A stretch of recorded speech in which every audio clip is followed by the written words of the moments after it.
held conventions about the separation between the monarchy and elected government.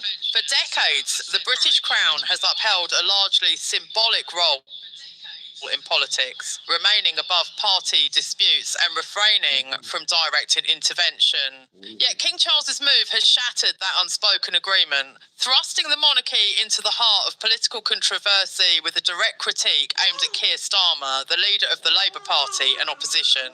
This decree was not a mere formality or ceremonial statement. It was a clear, powerful reprimand that exposed deep fractures within the current political landscape. The King's message underscored concerns over national stability, economic hardships, and the perceived ineffectiveness of the government in tackling pressing issues. This was not just a critique of Starmer's leadership style, but an explicit questioning of his capacity to navigate the UK through what the decree termed perilous times. Political experts immediately began dissecting the language used in the royal statement, noting its unusually firm tone and directness. Such language is rare, even unprecedented, coming from the monarch, whose traditional role has been one of neutral observer. This deliberate departure from tradition indicates King Charles's frustration with the status quo and his desire to send a warning that the country's leadership must evolve or face consequences. Inside Labour Party headquarters, the atmosphere is fraught with anxiety and uncertainty. Starmer's closest allies are scrambling to formulate a response, but the leader himself remains unusually quiet, further fueling speculation about his next move. Some insiders suggest that Starmer is grappling with the full gravity of the royal challenge and is weighing options that could include reshaping his cabinet, seeking new alliances, or even stepping down if pressure mounts. The weight of the decree is more than symbolic. It carries political ramifications that could undermine his authority both within Labour and across Parliament. Opposition members from other parties are seizing the moment to criticise the Labour leader, accusing him of weakness and poor judgment, and calling for greater accountability. Meanwhile, the public reaction has been swift and polarised. Across the country, ordinary citizens are debating what this royal intervention means for Britain's democracy and future.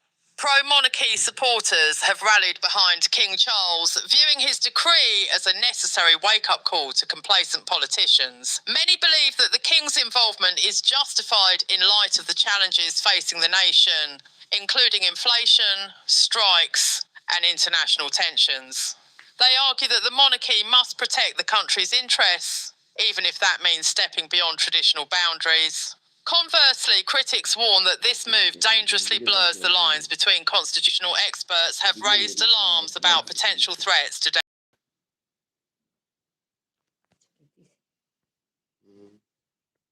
norms and the risk of setting a precedent where the Crown interferes directly in government affairs. As the political fallout continues, whispers of behind-the-scenes negotiations between the palace and government official have surfaced. Senior advisors from both sides reportedly met in secret to assess damage control strategies and discuss possible pathways forward. As some believe that King Charles is positioning himself to play a more active role in steering the nation's political direction, potentially challenging the supremacy of Parliament and elected leaders. Others argue that this is a one-off intervention meant to shock the government into reform and that the King will retreat once the message is delivered.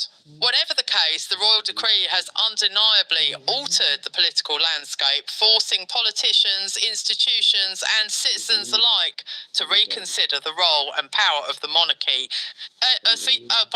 Monarchy in contemporary Britain? The immediate question now is how Keir Starmer will respond. His options are limited and fraught with risk. An assertive counterattack against the monarchy could provoke a constitutional crisis, while acquiescence might be seen as a sign of weakness and invite further royal interventions. Many political commentators suggest that Starmer must carefully balance his response, perhaps by calling for a national dialogue on the monarchy's role or proposing urgent reforms to restore public trust. Yet the pressure is immense and the stakes are high. not just for Starmer's political career, but for the future of British democracy itself. In the coming days, ASI's every statement, decision and move will be scrutinised as the nation waits to see whether the shockwave triggered by King Charles's royal decree will fade or escalate into a full-blown constitutional battle.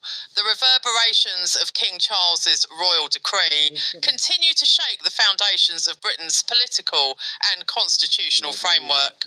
This extraordinary intervention has ignited not just a political storm, but a national reckoning about the role of the monarchy in modern governance. ਮੈਨੂੰ ਦੱਸੋ ਤੁਸੀਂ ਆਪ ਕਿੱਡੀ ਗਲਤੀ ਕੀਤੀ ਸਾਰੀਆਂ ਤੁਸੀਂ ਮੇਰੇ ਤੇ ਲਾਉਂਦੇ ਜੇ ਕਿ ਇੰਜ ਨਹੀਂ ਤੇ ਇੰਜ ਨਹੀਂ ਤੇ ਇੰਜ